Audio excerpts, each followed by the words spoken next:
Très bien. Bon, voilà, donc je vais vous présenter le modèle moléculaire. On a déjà un peu parlé.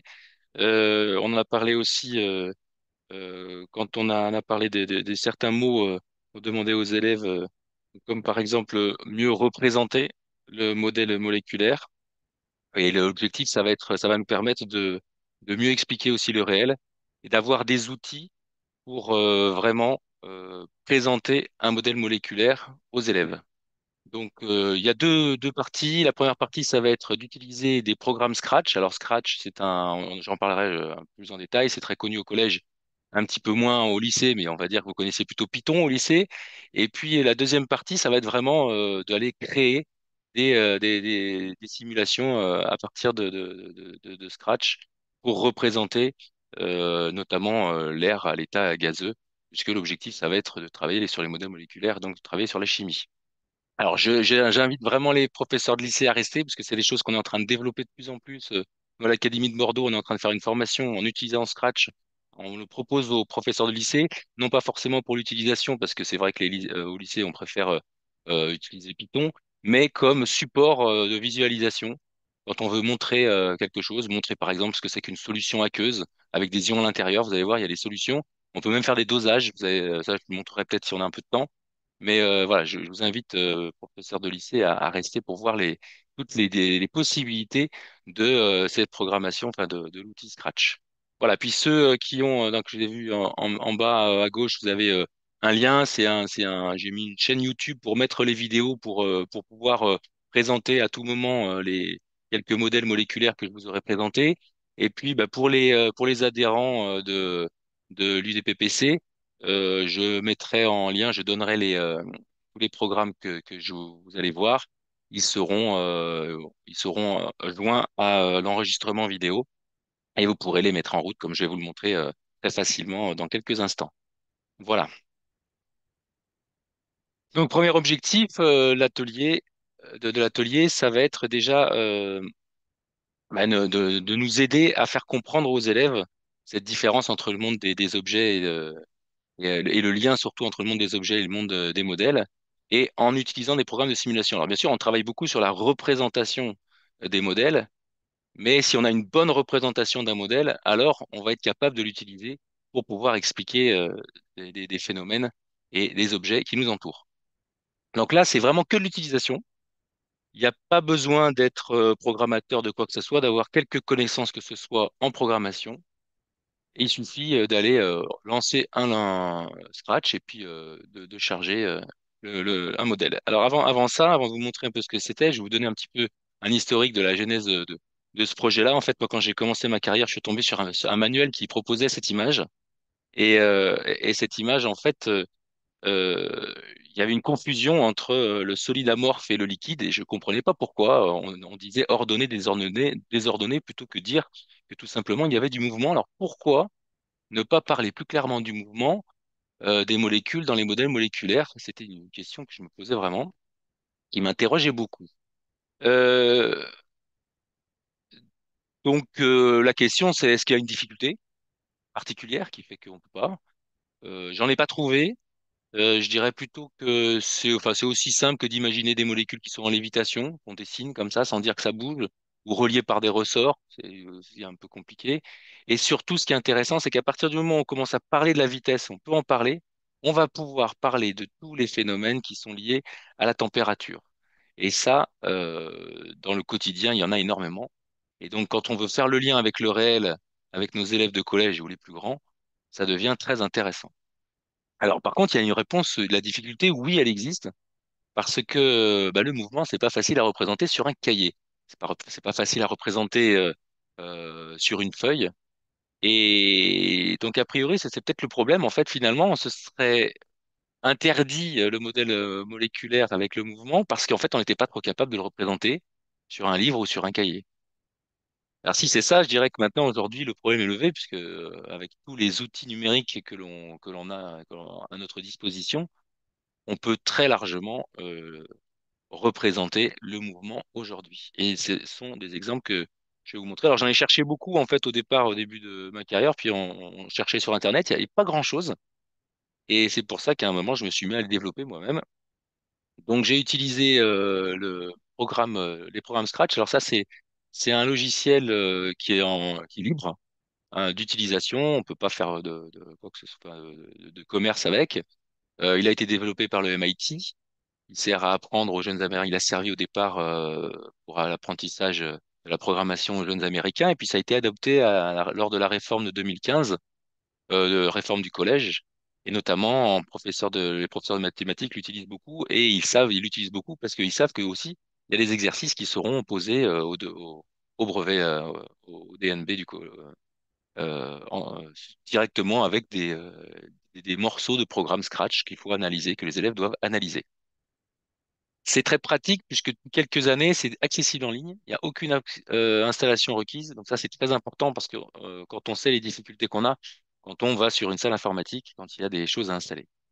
La prise en main est très facile, très intuitive et il y a un fort potentiel. C'est-à-dire qu'on peut par exemple représenter au moins 200 objets différents en même temps sur un écran. Donc 200 molécules, on peut quand même faire pas mal de choses. Voilà, alors ça ressemble à ça. Juste pour l'ouverture, donc je vais vous montrer juste une petite vidéo là-dessus sur comment on fait. C'est tout simple. Il peut y avoir quelques bugs. S'il y a un moment, il y a des choses qui n'apparaissent pas. Moi, j'ai pu observer rarement des petits problèmes avec Firefox, et utiliser un Microsoft Edge éventuellement en cas de problème. Mais bon, c'est très très rare. Donc c'est quelque chose qui est très stable. Globalement, vous avez donc une petite fenêtre. Là, je vais en parler. Je vais vous montrer. Donc là, pour aller déjà chercher le Scratch, bon, il suffit d'aller dans un moteur de recherche. Vous allez avoir tout de suite le lien et vous allez l'en créer. Et vous allez pouvoir démarrer. Donc la première chose à faire, bah, ça sera si vous récupérez les fichiers que je vous donnerai, bah, vous allez pouvoir en ouvrir un. Donc vous prenez un fichier, par exemple celui sur solide ou liquide. Et puis voilà, donc il y a une fenêtre en haut à droite, c'est la fenêtre en fait d'affichage. Le reste, c'est pour programmer, mais c'est pas celle-là qui nous intéresse, donc on se met en plein écran. Et donc il y a juste le petit drapeau vert à mettre en route pour lancer la simulation. Je vous montrerai un petit peu plus ce que ça fait sur l'exemple suivant. Euh, et donc après, on peut refermer la fenêtre. Et donc on parlera aussi bien sûr de programmation dans la deuxième partie. Voilà, on peut aussi changer. Voilà, je change de programme et puis le petit drapeau vert et je peux voir donc là par exemple c'est le modèle moléculaire de l'air à l'état gazeux. Vous avez 100 molécules, on voit le petit argon là jaune hein, qui se balade. C'est intéressant, on en reparlera aussi. Voilà. Donc par exemple première chose qu'on commençait à voir, les changements d'état. Important à présenter bien sûr au collège, souvent en cinquième. Ça peut se faire à n'importe quel moment. Donc, pour présenter le glaçon et l'eau liquide, on va utiliser donc les deux modèles avec le mouvement. Et ce qui va être intéressant dans aussi que je vais vous présenter, c'est qu'on va avoir la possibilité dans les programmes que j'ai développés d'utiliser des costumes différents. Donc, certains vont pouvoir voudront présenter la molécule d'eau avec ses atomes d'hydrogène et son atome d'oxygène, puis d'autres veulent rester sur un modèle où en fait on ne veut pas savoir ce qu'il y a à l'intérieur de la molécule. Et donc ça, ce sera possible. Voilà. Donc voilà, il suffit comment on fait, ben on va ouvrir le logiciel, le programme, pardon. Voilà, là c'est les costumes. Donc là il y a un côté ici à gauche, vous avez tous les costumes disponibles. Alors là pour le moment, on va voir le modèle. Là ce sont les molécules à état solide. On peut baisser la température. Je vous montrerai comment on peut faire tout à l'heure avec une variable température que l'on peut ensuite diriger directement avec ce curseur. Et bien sûr, quand on passe zéro, on voit l'état liquide et on voit la baisse du volume. Et puis quand on remonte, bien sûr, on revient à l'état solide. Voilà, donc ça peut être très intéressant pour présenter aux élèves la solidification et pardon, et la fusion. Et puis ici, vous avez voilà, le même cas avec un autre modèle. Il suffit de cliquer. Je vais choisir un autre modèle. Alors, moi, je conseille pas trop celui avec la sphère. Parce qu'on peut avoir tendance à confondre ensuite l'atome et molécule. Mais bon, chacun, il suffit de l'expliciter en fait. C'est une question de savoir ce qu'on peut, des mots qu'on utilise au moment où on présente tout ça, évidemment, comme toujours. Voilà, donc ça peut être déjà très intéressant à présenter, notamment pour tout ce qui est eau chaude, eau froide, un solide froid, un solide chaud. Quelle différence si tout est immobile? Comment peut-on dire que quelle différence y a-t-il entre un solide froid et un solide chaud, etc. Autre proposition, vous avez un modèle que vous avez pu entrevoir tout à l'heure, c'est le modèle avec le modèle de l'air sec. Hein, il n'y a pas de molécule d'eau présentée, avec donc le pourcentage. Et là aussi, on peut changer la température pour voir que ça va plus vite. Et c'est intéressant d'avoir les proportions. Par exemple, on voit la molécule monoatomique d'argon. Et puis, ça peut être intéressant à un moment, il y a beaucoup de confusion sur la présence de CO2 dans l'air. Et on peut dire, ben voilà, là, tu vois, là, il y a 100 molécules, ben, je peux toujours pas représenter une molécule de CO2. Et il faudrait, par exemple, que j'en représente environ 10 000 pour commencer à pouvoir dessiner une molécule ou deux de CO2. Donc ça, c'est intéressant pour avoir une idée des proportions à l'intérieur du mélange et l'air. Voilà, ensuite, pour aller un peu plus loin, la liquéfaction de l'air, alors c'est intéressant parce que surtout au quotidien, tout le monde sait ce que c'est qu'une bouteille de dioxygène. Et puis, il y a beaucoup de gens aussi qui ont entendu parler d'azote liquide, alors que ce soit au travers des vidéos de Julien Bobrov quand il parle de supraconducteur, mais dans d'autres situations. Donc l'azote liquide, c'est connu. Et puis, la fabrication de bouteilles de dioxygène aussi, c'est intéressant. Donc là, on peut voir dans le modèle, quand on diminue, si on descend à des températures euh, bien sûr, si on descend en dessous de moins 183 et la température de liquéfaction de dioxygène, on va voir des gouttelettes se former. Alors ça peut être intéressant aussi pour les profs de lycée s'ils veulent parler d'interaction de Van der Waals, parler de London euh, ou de molécules qui sont apolaires. Pourquoi pas? Et aussi pour le diazote, voir qu'à un moment, bah, si je descends encore en dessous, environ à moins 196 degrés, ben, les molécules de diazote aussi deviennent liquides. Et puis si je réchauffe, évidemment, ça devient gazeux. Et pareil, si je remonte au-dessus de moins 183, le dioxygène va de nouveau passer à l'état de vapeur. Voilà, donc ça peut être intéressant aussi à présenter pour parler de l'état liquide. Et puis encore une fois, il y a une grosse représentation à casser, on va dire, au collège, ce qui est que tous les liquides ne sont pas de l'eau et que tous les gaz ne sont pas de l'air. Donc déjà, si on peut dire que l'air peut être liquide, ça peut commencer à être intéressant. Et puis là, vous avez l'exemple le plus intéressant sur ce sujet-là, c'est le briquet, et notamment les briquets transparents, où à l'intérieur, on voit un liquide et on dit que c'est du gaz. Donc là, parler de gaz liquéfié, de gaz comprimé, c'est intéressant au collège, et puis d'avoir une représentation au niveau des molécules. On peut, avec la petite animation la simulation que j'ai élaborée, on va pouvoir voir le remplissage d'un briquet, par exemple. Donc, on va voir se former, donc on remplit petit à petit, c'est du gaz, effectivement, je remplis du gaz, mais je pousse, je pousse, je pousse, je fais rentrer, puis à un moment, il y a une interface qui commence à apparaître, où en fait, c'est le niveau de liquide qu'on vient voir, et effectivement, c'est bien un niveau de liquide et c'est bien donc un gaz qui est liquéfié par l'effet de la pression, évidemment, et on peut parler un peu de tout ça. On peut parler de beaucoup de choses donc au travers de ces exemples. Voilà, alors peut-être avant de passer sur tout ça, sur la partie un petit peu plus liée aux transformations, ce qui est très intéressant avec les élèves quand on leur présente, c'est qu'ils voient très très vite de quoi on parle. Donc, comme enfin, moi j'ai vraiment remarqué, je leur montre souvent en fait en révision, par exemple à des élèves de troisième, je leur remonte les animations qu'ils ont pu voir, ils ont pu en voir certaines l'année d'avant. Je leur dis bon alors ça c'est quoi? Et la plupart trouvent très très vite ah bah oui ça c'est l'eau solide, ça représente l'eau à l'état liquide, ça représente etc. Et donc on remet en place tous les modèles et qu'on avait développés pour pouvoir expliquer la matière. Pour la transformation, là, pour la transformation, il y a pas mal de choses qui sont délicates et on en parle aussi au lycée. Euh, on représente souvent les transformations chimiques à l'aide de l'équation de réaction. Et donc, à chaque fois, on présente des proportions stoichiométriques.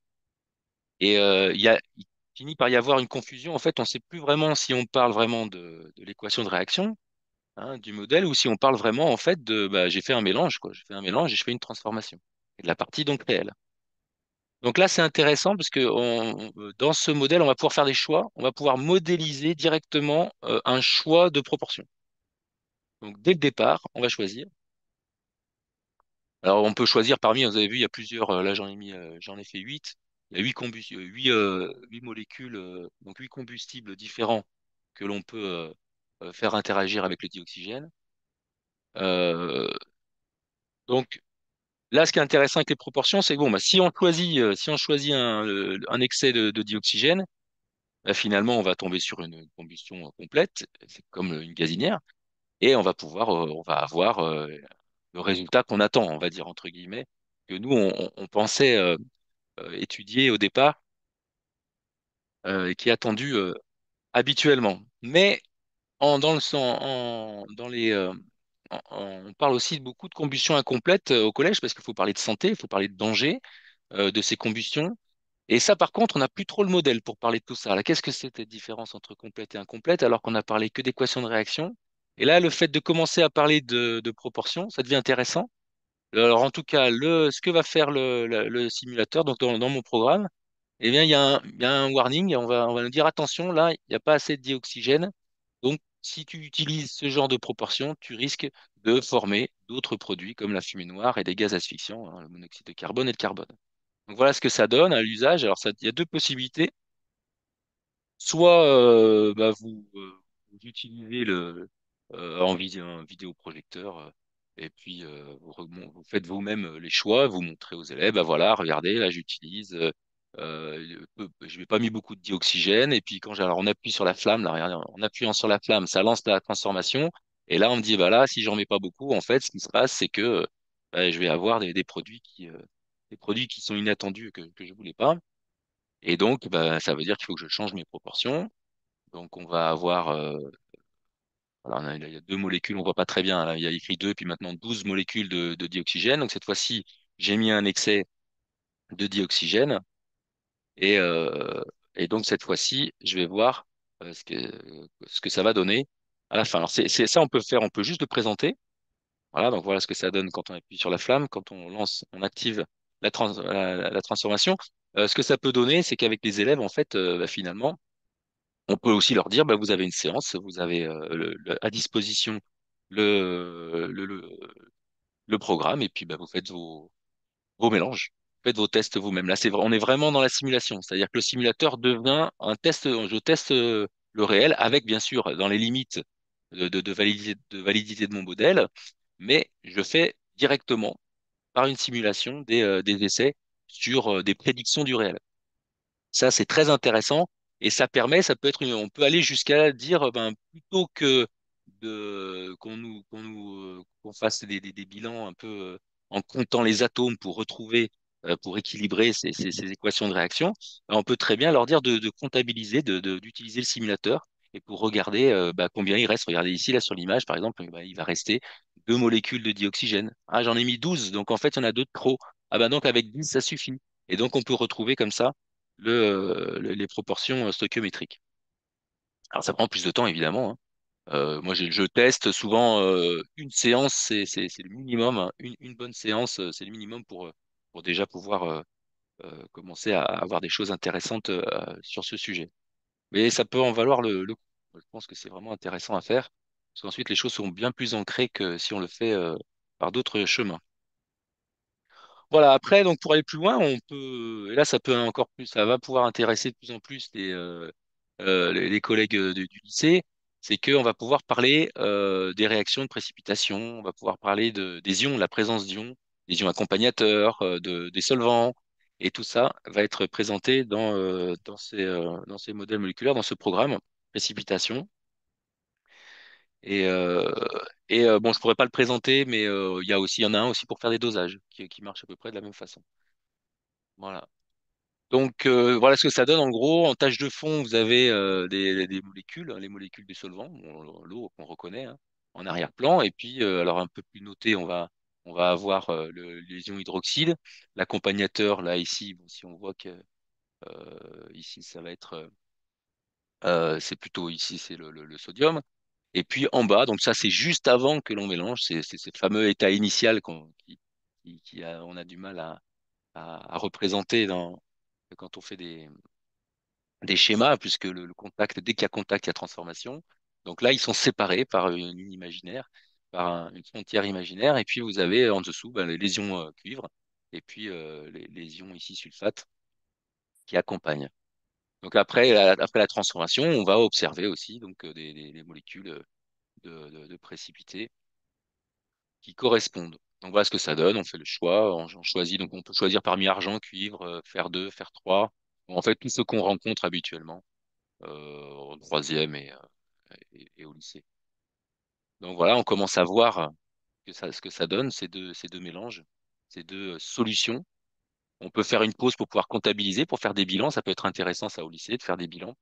Vérifier, par exemple, que la somme des charges est nulle. Et pas imaginer que les solutions sont chargées, par exemple, qui est un classique. Et puis là, vous voyez la formation ensuite du précipité qui finit par tomber. Et on peut tout recompter pour faire des bilans. Voilà, donc ça, c'est quelque chose qui est déjà, qui va un petit peu plus loin, qui peut être utilisé au lycée. Voilà. Alors, il y en a d'autres, mais là, maintenant, moi, ce que je voudrais utiliser, ce que je voudrais vous présenter maintenant, c'est l'autre partie, parce que finalement, on sait très bien, bon, je vais prendre la citation de Benjamin Franklin. Tu me dis, j'oublie, tu m'enseignes, je me souviens, tu m'impliques et j'apprends. Et si on va impliquer un élève dans la création vraiment d'un modèle, bah, il va vraiment se l'approprier. Et là, moi, je me rappelle toute l'année, et je leur dis, ah, vous savez, c'est comme ce qu'on a fait sur Scratch. C'est comme sur Scratch. Et il suffit de dire ça et les élèves, ils savent de quoi on parle. Ils savent qu'on parle de modèle. Et ils voient bien ce que c'est que modèle. Alors, je vais vous montrer. Alors, bien évidemment, ça, c'est pas le même niveau. C'est-à-dire que si on veut faire en sorte que les élèves soient capables de créer, il faut déjà être capable soi-même de faire le programme. Et puis, il faut avoir quand même un petit peu d'habitude, de feedback pour pouvoir ben, débugger, pour éviter les problèmes que peuvent rencontrer les élèves. Donc là, je vais donner deux, trois petites pistes. Et puis, je vous donnerai quelques conseils si vous êtes intéressé par ce genre d'activité avec vos élèves. D'abord, l'objectif, ça va être donc de modéliser l'air. Modéliser l'air de façon la plus simple possible. Alors, en gros, à chaque molécule, vous avez en bas à droite, vous avez les objets, hein, ils appellent ça aussi les sprites. Les objets, en fait, à chaque molécule, donc, on va attribuer un programme, qui est ici. On peut choisir des éléments de blocs. En fait, il y a des blocs existants, on peut cocher et on peut les insérer dans notre programme et on peut changer bah, la taille, on peut changer l'orientation, avancer, rebondir, etc. Et puis, il y a un autre volet qui est le volet costume, hein, ce que je vous ai montré tout à l'heure pour la molécule d'eau, et on peut dessiner les molécules pour changer les couleurs, les formes, faire un petit peu ce qu'on veut au niveau de leur dessin. Donc voilà, ça c'est en temps réel pour faire un modèle de l'air. Donc quand on a l'habitude, vous voyez, ça va prendre 3 minutes et on donnera 50 minutes aux élèves pour le faire. Donc là d'abord, on vient créer un, donc un nouvel objet. On vient dessiner le costume, donc là, ça va être le diazote qui va se former.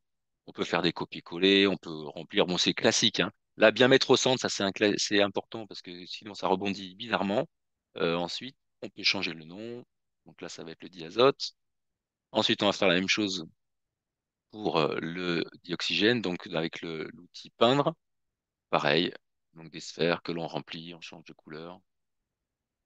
Donc tout ça, faut faire attention parce que là, il faut choisir vraiment les objets. Vous avez la possibilité aussi d'utiliser les arrière-plans. Ça, c'est des fonds, ça bouge pas. Donc les élèves vont avoir tendance à dessiner des molécules dans l'arrière-plan. Et là, par contre, ça va pas bouger. Donc il faut bien créer des objets pour ensuite pouvoir les programmer et programmer du mouvement. L'arrière-plan, comme son nom l'indique, ne bouge pas. Voilà. C'est du décor. Ensuite, on va passer au programme, donc la programmation. On va aller chercher donc différents blocs. Le premier bloc, c'est le plus habituel, c'est quand le drapeau est cliqué, donc ça démarre. Dès que je vais commencer, dès que le drapeau va être cliqué, eh bien, je vais suivre les commandes qui sont proposées. Vous avez ici donc la boucle répétée indéfiniment, avancer de 10 pas. Et puis là, il y a un outil qui est très très très pratique, c'est rebondir sur le bord et atteint. On n'a pas à programmer les orientations des tests, si on arrive au bord ou pas, ça se fait naturellement. Et donc, le petit volet à droite permet de vérifier si tout fonctionne bien petit à petit. Ensuite, vous pouvez, quand on veut en mettre plusieurs, si à chaque fois qu'on démarre, les molécules vont tout droit, ça va pas être très très réaliste. Donc, je vais créer de l'aléatoire à chaque fois que je relance le, le programme. Eh bien, la molécule va s'orienter dans une direction différente. pour être aussi cohérent, ça c'est intéressant, on peut vraiment parler de choses importantes, hein. On peut leur dire, ben, dans la réalité, tu sais, tes molécules, elles sont pas si grandes que ça, il y a beaucoup d'espace entre elles. Entre deux molécules, il y a environ 20 fois, 10 à 20 fois la taille d'une molécule entre elles quand on est dans les conditions normales. Donc ça, on peut en parler grâce à juste en leur disant, bah tu vois, il faut que tu réduises ta taille.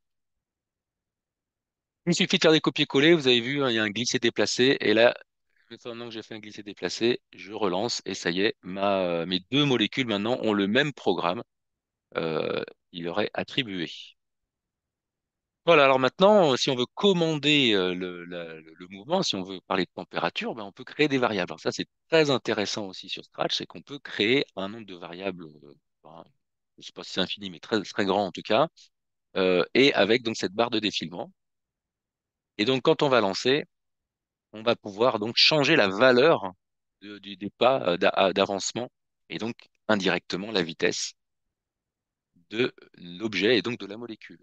On fait pareil, donc là pareil, bien sûr, pour chaque molécule doit avoir le même programme, donc on remet aussi la variable température dans le programme de l'autre molécule, et ça y est, on peut commander la vitesse, et donc on peut parler de température dans le monde des objets. Alors bien sûr, il reste à parler, à rajouter les bonnes proportions, hein, on va dire environ 80%, 20%. Et donc avec quatre molécules de diazote et de dioxygène, ça y est, voilà, on peut dire qu'on a un modèle moléculaire qui est correct. Et bon, alors on peut l'améliorer. Moi, avec des élèves qui vont un peu vite, je leur montre qu'on peut dupliquer automatiquement des molécules en faisant qu'on appelle des clones. Alors c'est ce que j'utilise moi dans mes programmes pour pouvoir dessiner autant de molécules assez simplement. Donc encore une fois, vraiment un outil qui marche très très bien. Et puis ça, ce qui est très intéressant aussi, c'est que pendant qu'ils sont en train de faire ils sont en train de construire en fait leur programme, ils sont en train de construire un modèle. Et donc leur construction a des implications dans les choix qu'ils vont faire. Donc souvent, bon bah ce qu'ils veulent, c'est que ça bouge. Donc pour le faire bouger, alors ils voient bien que ça a avancé pas à pas, ça va pas, donc ils ont trouvé qu'il y avait quelque chose qu'on pouvait répéter plusieurs fois. Donc, quand je vais les voir, je leur dis, oui, mais là, tu as choisi répéter 1000 fois, mais en fait, la molécule, au fond, on s'est rendu compte qu'il n'y a rien qui pouvait l'arrêter. Il y a rien parce qu'il n'y a rien qui pour la freiner. Donc, s'il n'y a rien pour la freiner, ben, il va falloir que tu dises que c'est indéfiniment que ça va se répéter. Et puis, il y en a qui vont utiliser plutôt de tourner que juste aller tout droit. Là, on pourra leur dire, oui, alors c'est intéressant, sauf que dans la réalité, on se rend compte que bah, les molécules, en fait, il y a rien. S'il n'y a rien pour les faire tourner, ben, elles continuent tout droit. Donc, en fait, il faudra plutôt utiliser le avancer plutôt que le tourner. Et puis, il y en a qui utilisent aussi pour régler ce problème de rebond ou de mouvement, ils font aller dans les positions aléatoires. Donc là, on peut leur dire aussi, ben non, c'est pas magique, les molécules, elles peuvent pas apparaître à un endroit et disparaître à un autre, comme par magie. Donc, finalement, à la fin, avec quatre blocs, on est en train de poser les lois de Newton. On est en train de dire que les molécules, elles conservent un mouvement rectiligne et uniforme tant qu'elles ne rencontrent pas un obstacle. Et on parle du gaz parfait. Donc c'est assez puissant, ces quatre petites lignes. Voilà. Sinon, si vous êtes intéressé par la programmation, c'est des choses qu'il faut faire petit à petit. Il y a quelque chose qui marche très bien, c'est comme ça qu'on fait avec les élèves. Les professeurs de mathématiques le font avec leurs élèves. Ils les inscrivent à un concours, alors, pas forcément pour le passer, mais en tout cas l'entraînement. Et ça s'appelle Algorea. Je vous ai mis le lien. Il y a différentes ceintures, différents niveaux pour la programmation. C'est très intéressant pour comprendre comment fonctionnent les boucles répétées, des boucles, des instructions conditionnelles, les variables. C'est très bien fait, et c'est très varié. Et parce que vous aurez accès à mes programmes, hein, vous pourrez regarder l'intérieur, mais c'est très difficile quand un programme commence à être un peu compliqué. C'est difficile de rentrer dedans et de comprendre les différents éléments du programme. Si vous voulez essayer, il n'y a pas de problème, hein. Mais c'est sûr que c'est pas comme ça. Pour comprendre, il faut construire petit à petit ces programmes. Donc moi, je vous invite à commencer avec des programmes simples comme celui que je viens de vous présenter avec le modèle moléculaire de l'air. Voilà, j'en ai terminé. Si